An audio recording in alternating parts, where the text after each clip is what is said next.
Dobrý deň, srdečne vás vítam v ďalších našich návodoch. Tentokrát sa pozrieme troška na prácu v 3D. Aj keď je pravda, že ZVCAD disponuje značným množstvom funkcií na 3D modelovanie, realita je taká, že nemôže konkurovať 3D systémom určeným najmä na 3D, ako sú napríklad Bonsai 3D či Google SketchUp. Práca 3D skrátka vyžaduje viac času. Ak si však urobíte drobné úpravy, je možné si túto prácu podstatne zjednodušiť. V tomto návode vám poskytnem pár námetov, aby ste videli, že si môžete pripraviť prostredie ZVCAD tak, aby ste si celý proces uľahčili. No a tí z vás, ktorí by mali záujem získať alebo sa naučiť viac, tak tých pozývam na naše online školenia. Takže poďme na to.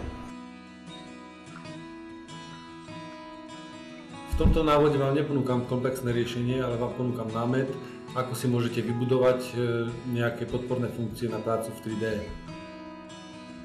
Týchto pár funkcií som si vytvoril, myslím, za 40 minút. Nie sú nejaké extrémne dokonalé, ale na demonštráciu toho, že to ide naozaj veľmi jednoducho, úplne postačujú. Keďže tento námet je určený pre pokročilejších užívateľov ZVCADu, predpokladám, že ovládate syntax, ktorá je tu uvedená.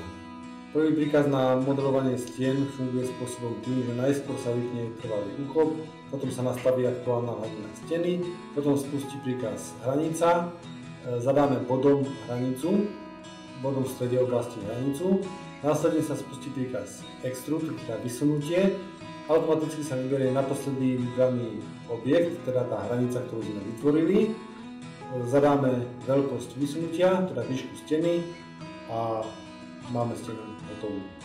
Takmer všetky príkazy tu uvedené pracujú s tým príkazom extrude, teda vysunutie, pričom sú tam robené rôzne modifikácie, ktoré sú vhodné pre ten ktorý typ objektu. Snáď sa ešte pristavím pri kreslení dosiek a striech, kedy sa v týchto príkazoch predpokladá, že najskôr nakreslím krivku, ručne príkazom krivka, a následne spustím tento príkaz. Hlavne sa tam jedná o to, že je tam to extrude podtržítko L ako last, že vyberie naposledy vytvorený alebo teda vybratý objekt. Takže keď najskôr nakreslím krivku a potom spustím tento príkaz, tak tento príkaz mi pracuje s tou krivkou, ktorú som vytvoril pred týmto príkazom.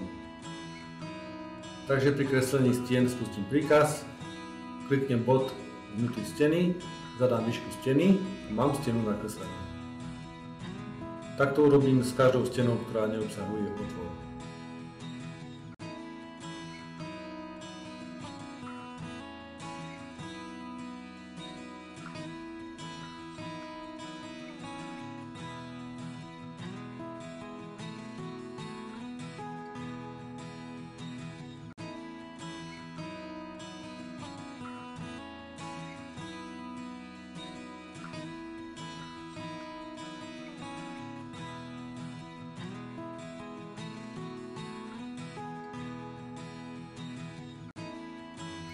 Ďalšia funkcia uľahčuje tvorbu modelovania nadpražia.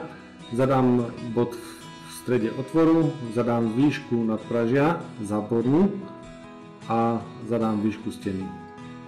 Hneď mi vloží príslušnú časť steny hore. Taktiež zadám bod, zápornú výšku nadpražia a výšku steny. Takto robím pre všetky otvory, ktoré obsahujú nadpražie.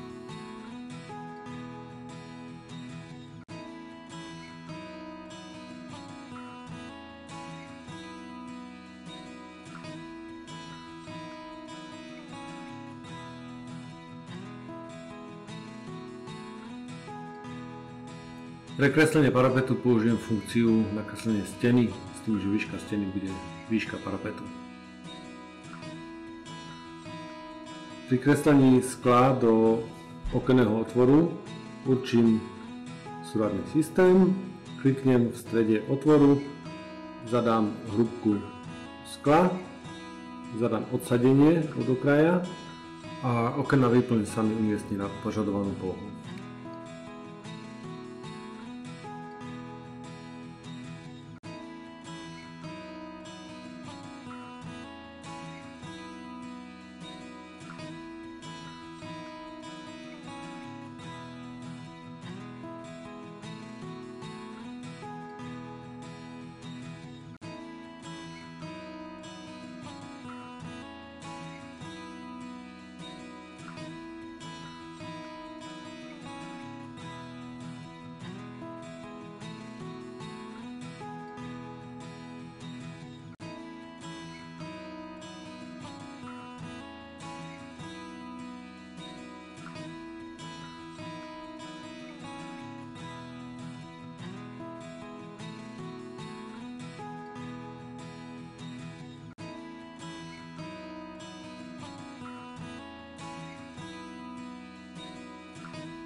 Nakreslíme si požadovaný tvar strechy.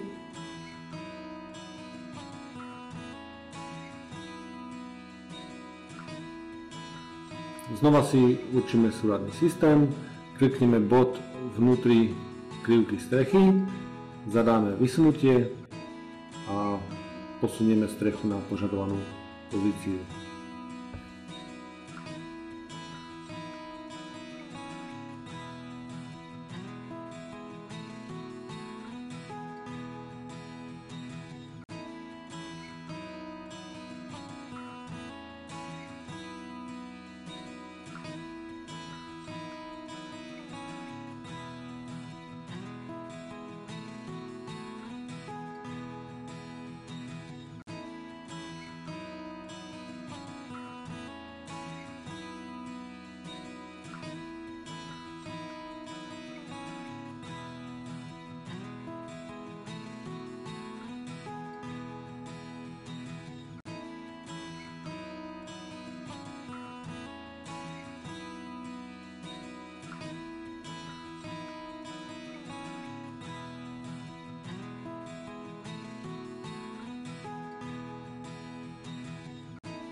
Pri kreslení základovej dosky najskôr nakreslíme krivku základovej dosky, ktorú následne vysunieme prikázom nakreslenia dosiek.